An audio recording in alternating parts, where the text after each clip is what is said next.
Olha só, você pode até gostar do teu trabalho, a gente com certeza gosta muito, né, Filipão? Não, a gente está o dia inteiro aqui gravando o vídeo. Mas o fato é que você não pode depender apenas da sua renda ativa. O que a gente está fazendo aqui é renda ativa, é trabalhar para ganhar dinheiro, para sustentar nossa família, ver nosso patrimônio crescer. Todo mundo precisa ter uma fonte de renda passiva e nisso, nessa construção, os fundos imobiliários podem ser muito úteis. Por isso, esse vídeo é sobre construção de renda passiva com fundos imobiliários. Mais especificamente, a gente vai te mostrar quanto você deve investir e quanto você precisa ter acumulado para viver de renda passiva com fundos imobiliários. Se isso faz sentido para você, presta muita atenção no que está por vir. Comenta abaixo se você investe ou não em fundos imobiliários e o quanto da tua carteira. E é claro, já deixa o dedo no like.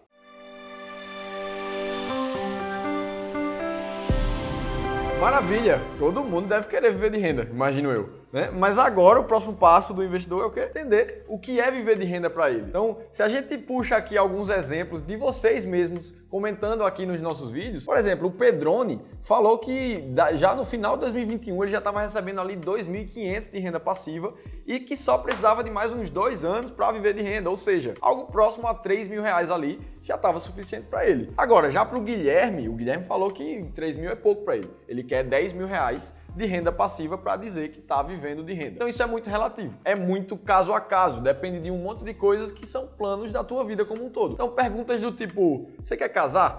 Quer ter filhos? Se sim, quantos filhos? Você quer morar onde? Quer morar numa capital? Quer morar no interior do país? Então, para te ajudar no levantamento de dados como esse, a gente vai deixar um site aqui para vocês chamado expatistan.com e nele você encontra custos de vida médio de todas as cidades, não só do Brasil, mas do mundo todo. Então, por exemplo, se você quer morar aqui na capital de Porto Alegre, você precisaria de uma renda mensal acima de 12 mil reais para sustentar uma família de 4 pessoas, enquanto que se você fosse morar sozinho, você precisaria ali de 5.700 reais. Agora, se o cara quer morar no interior da Paraíba, lá no Nordeste, na cidade de Campina Grande, ele precisaria de algo próximo a 10 mil reais para uma família de 4 pessoas e de 3.300 reais, mais ou menos, para viver sozinho. Então, a tua missão agora é definir um pouco, pelo menos, entender um pouco disso, né? Onde é que você quer morar? Quantos filhos você quer ter? Quer viajar mais? Quer viajar menos? Enfim, né? Primeiro passo em qualquer jornada de viver de renda, você entender onde é que você quer chegar, o que seria uma vida dos seus sonhos e traduzir isso no que seria necessário ter de renda passiva mensal. Então, esse primeiro passo a gente não pode colocar aí palavras na sua boca ou fazer cálculos para ti. Tem que parar e pensar o que seria uma boa renda. E a partir disso, te mostrar como calcular quanto você precisa investir em fundos imobiliários para chegar lá. Começando, Filipão, com acho que 2 exemplos que a galera aqui vai gostar, né? Vamos pegar 2 fundos imobiliários isolados. A gente escolheu os fundos MXRF11 e HGRE11 para fazer aqui algumas simulações para te ajudar a entender a mecânica por trás dessa conta. A gente escolheu não à toa fundos que são muito populares, MXRF11 até o fundo com maior quantidade de cotistas no Brasil. Mas isso aí, Filipão, o que o cara tem que considerar para fazer essa conta pensando num fundo imobiliário específico? Bom, para simplificar as contas, o que é que a gente fez? A gente olhou para os últimos 12 meses, quanto é que esse fundo pagou em dividendos mensais e a gente faz a conta em cima disso. No caso do MXRF11, a gente vê que nos últimos 12 ele pagou R$ 1,20 no total em dividendos por cota. Então, para fazer a conta, por exemplo, para você ficar na média salarial dos brasileiros ali, que para 2022 está na casa de R$ 2.500. Vamos ver aí quanto é que você, para superar a média de brasileiros em renda passiva, você precisaria ter no MXRF. Então vamos lá, vamos na calculadora aqui para você entender como é que você faz essa conta. Então R$ 2.500 por mês, multiplicado por 12, você precisaria de R$ 30 mil no ano de recebimentos ali em dividendos. Já que o fundo pagou R$ 1,20 por cota, você divide os 30 mil por R$ 1,20 nesses 12 meses e você vai chegar no número de cotas necessárias para receber esse dividendo suficiente para ser R$ 2.500 por mês. Então, 25 mil cotas do MXRF, agora a gente só precisa do valor atual dele no mercado, que atualmente está em R$ 9,79, para multiplicar esse valor de cotas e chegar no valor final de R$ 244.750 investidos no MXRF para gerar R$ 2.500 por mês. E aí você está pensando, não, mas eu quero uma renda passiva maior, eu quero uma renda passiva de R$ 5 mil por mês. É simples, né? A regra de 3 multiplica por 2. Não, eu quero uma renda passiva de R$ 10 mil por mês. Multiplica por 4. E antes de devolver a bola aqui pro Felipe para te mostrar um outro exemplo de cálculo, eu queria dizer que tem um erro nesse cálculo aqui, eu quero ver quem pega, tá? Não é um erro técnico, a gente não fez o cálculo errado, mas tem um erro que pode fazer perder bastante dinheiro. Dito isso, diz aí, Felipe, outro exemplo. Pega aí o HGRE11. Vamos lá, vamos ver a mesma simulação, né? Nos últimos 12 meses, o HGRE, como a gente vê na imagem, ele pagou R$ 11,06 centavos por cota nesses últimos 12 meses. Então, da mesma forma, a gente pega os R$ 2.500, multiplica por 12 para ter os 30 mil que você precisa por ano e faz a divisão da quantidade que foi pago por cota e você vai ter uma quantidade necessária de 2.713 cotas do HGRE para receber R$ 2.500 por mês. Multiplicando pelo preço atual do mercado do HGRE de R$ 120,70, a gente chega num capital de R$ 327.459 investidos no HGRE. E aí você pode estar pensando, né? Poxa, então é só investir tudo em MXRF11.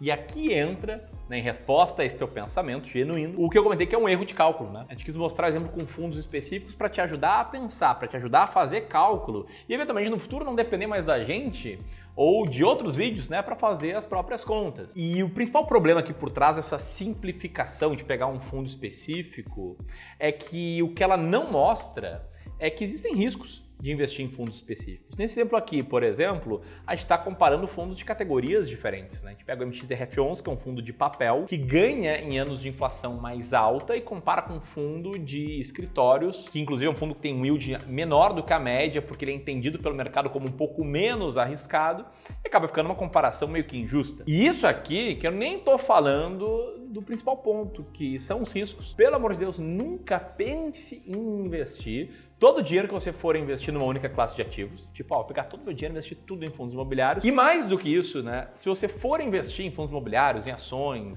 norte-americanas, nunca pense em investir em apenas um fundo, em uma ação norte-americana.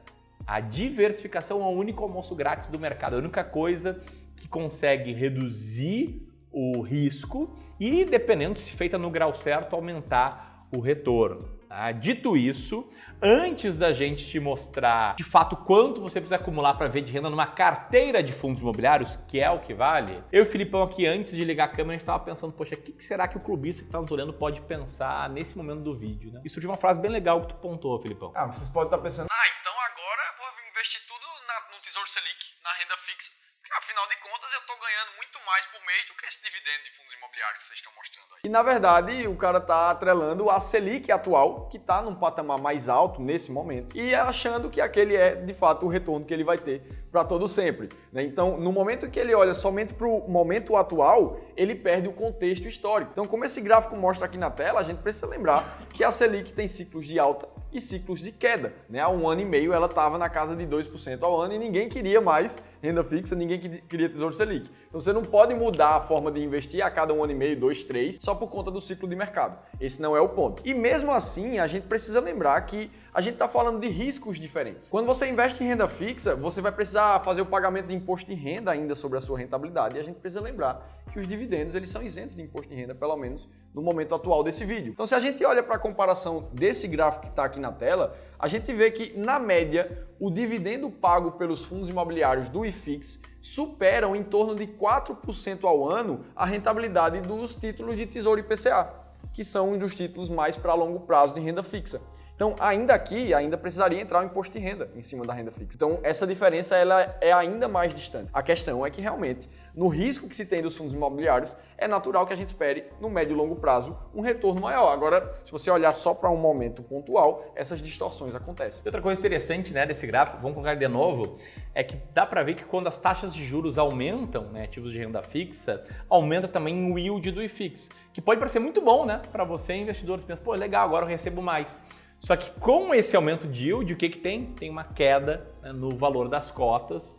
Então, não à toa, o mercado de fundos imobiliários está indo mal, né, nos últimos anos, porque existe um aumento da taxa de juros futura, da expectativa de taxa de juros futura. Mas dito tudo isso, o ouro desse vídeo aqui está na clareza que a gente quer trazer para te ajudar a selecionar uma carteira de fundos imobiliários para ver de renda, e por isso a gente vai falar sobre a estratégia S-Rank, que é a estratégia do Clube do Valor, para buscar fundos imobiliários que estejam com uma boa margem de segurança e ainda assim pagando mais dividendos do que a média. E eu não vou aqui me alongar muito nessa explicação, mas entenda uma coisa, a estratégia S-Rank para fundos imobiliários é a nossa versão, entre aspas, da Magic Fórmula, né? Essa estratégia aqui desse livro fantástico para o mercado de ações. Então a gente pega dois fatores, né? O preço por valor patrimonial e o dividend yield, e tenta montar uma carteira de fundos imobiliários que hoje possuem um desconto maior, uma boa margem de segurança, olhando pelo PVPA, preço por valor patrimonial, e que paguem mais dividendos do que a média, olhando aí para a mediana de dividend yield da carteira. Não vou me alongar de novo, só quero te mostrar que essa estratégia trouxe resultados muito bons, muito acima da média do mercado de fundos imobiliários como um todo. E o Filipão aqui vai usar o resultado dessa estratégia para fazer as simulações de pensando numa carteira diversificada de fundos imobiliários, quanto você precisaria acumular em fundos imobiliários para conseguir viver de renda. Mas antes, dá um presente se você quiser conhecer melhor essa estratégia. Vou deixar um link aqui na descrição desse vídeo para um PDF que revela 7 fundos imobiliários que estão dentro da estratégia S-Rank em dezembro e, muito mais importante do que isso, explica o racional da estratégia, explica o porquê dela funcionar, por que ela funciona, como ela funciona, etc. O link vai estar aqui no primeiro comentário na descrição. Beleza? Dito isso, Filipão, como é que tá aí hoje o yield médio da estratégia S-Rank? Se a gente for olhar para os últimos 12 meses da estratégia S-Rank, como vocês veem nesse print que está aí na tela, a estratégia apresentou um yield médio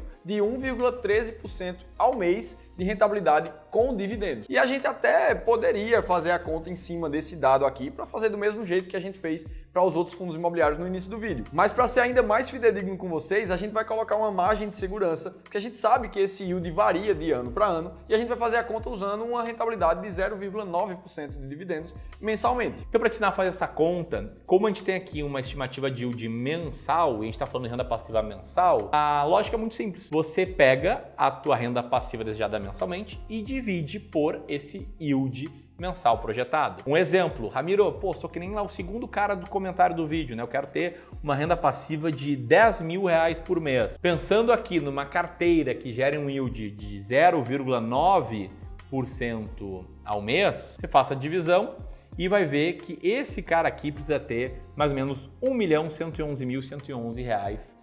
O cara tem que ter muitos zooms na conta para conseguir ter essa renda passiva. Poxa, Ramiro, mas eu quero fazer o cálculo com 20 mil. Beleza, entra boa e velha regra de 3 para você chegar lá e ter essa noção. Até aqui você gostou? Então deixa o dedo no like do vídeo, comenta aí quanto você quer ter de renda passiva para se aposentar. Aqui a gente vai deixar um vídeo sobre fundos imobiliários que a gente está comprando nesse mês de dezembro e aqui também um link para você fazer download do nosso e-book com lista de fundos imobiliários e explicação da estratégia S-Rank. Nos vemos em breve, um grande abraço e até mais!